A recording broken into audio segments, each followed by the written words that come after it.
গাছ পড়ে রাস্তা আটকে গেছে তাই নয়, বিভিন্ন জায়গায় জল জমেছে। অজয়নগরের ছবি দেখতে পাচ্ছেন, অজয়নগরের অন্তর্গত একাধিক জায়গা কিন্তু এভাবেই জলমগ্ন পরিস্থিতি।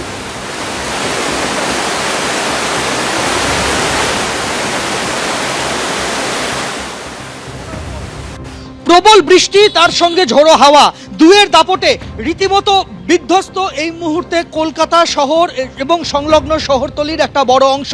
আমরা দাঁড়িয়ে রয়েছি বাঘাযতীন এলাকায় হাইল্যান্ড পার্ক চত্বরে। সেখানে রাস্তার ওপরে এই রকমই গাছ ভেঙে পড়েছে একাধিক জায়গায়। যান চলাচল কিন্তু বিপর্যস্ত হচ্ছে, যান চলাচল বিঘ্নিত হচ্ছে। যে জায়গায় আমরা দাঁড়িয়ে রয়েছি হাইল্যান্ড পার্কের সংলগ্ন এলাকা, সেখানে রাস্তার ওপরে এরকমই একটি গাছ ভেঙে পড়েছে এবং একটি স্বল্প পরিসর জায়গা ফাঁকা রয়েছে যেখান দিয়ে কিছু যান চলাচল করতে পারছে। এরকম গাছ পড়ে যাওয়ার পরিস্থিতি শহরের বিভিন্ন জায়গায় হয়েছে। দক্ষিণ কলকাতায় এবং দক্ষিণ শহরতলির বিভিন্ন রাস্তা কিন্তু এই মুহূর্তে বন্ধ রয়েছে, সেরকমই পরিস্থিতি। কৌশিক কর্মকারের সঙ্গে সন্দীপ সরকার, এবিপি আনন্দ, কলকাতা। দক্ষিণবঙ্গে স্বস্তির বৃষ্টি হলেও কলকাতার চারিদিকে রাস্তায় গাছ পড়ে বিপত্তি তৈরি হয়েছে। আমি এখন রয়েছি স্ট্যান্ড রোডে, প্রিন্সেপ ঘাটের কাছে। প্রিন্সেপ ঘাট থেকে টুয়ার্ডস বাবুঘাট যাওয়ার যে রাস্তায় গাছ পড়ে বিপত্তি দেখতে পাওয়া যাচ্ছে যে এখানে একটি মোটা গাছ রাস্তার উপরে পড়ে গিয়েছে। ডিজাস্টার ম্যানেজমেন্ট গ্রুপের যারা রয়েছেন তারা এখানে যুদ্ধকালীন তৎপরতায় এই গাছ রাস্তার উপর থেকে সরানোর কাজ করছে। তাদের কাছে রয়েছে গাছ কাটিং যে মেশিন, তারা নিয়ে এসছেন। সেই মেশিন দিয়ে এই মোটা গাছ কেটে এই রাস্তার উপর থেকে গাছ সরানোর কাজ চলছে এবং রাস্তার উপরে গাছ পড়ে যাওয়ায় টুয়ার্ডস বাবুঘাট দিকে যাওয়ার যে রাস্তায় যান চলাচল কিছুটা হলেও স্লথ হয়ে গিয়েছে। এই রাস্তা দিয়ে গাড়ি চলাচল পুরোপুরি বন্ধ হয়ে গিয়েছে।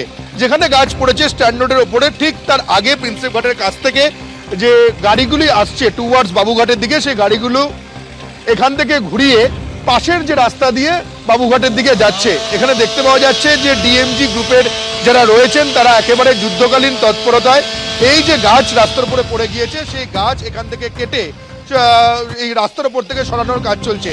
এই বিপদ আরো বাড়তে পারত যদি গাছটি রাস্তার উপরে না পড়ে তার পাশেই রয়েছে রেল লাইন, সেই রেল লাইনের উপরে পড়লে সে বিপদ বাড়তে পারত। কিন্তু আমরা দেখতে পাচ্ছি যে রেল লাইনের ওপরেও গাছের ডাল ভেঙে পড়েছে এবং রেল লাইনের ওপর থেকে তা সরানোর কাজ চলছে। ফলে স্বস্তির বৃষ্টি হলো, চারিদিকে এই গাছ পড়ে গিয়ে কিন্তু যে বিভিন্ন বিপত্তি তৈরি হয়েছে এবং বিপদ তৈরি হয়েছে। ক্যামেরায় অঞ্জন বিশ্বাসের সঙ্গে সৌমিত্র রায়, এবিপি আনন্দ, কলকাতা। এবিপি আনন্দ, এগিয়ে থাকে, এগিয়ে রাখে।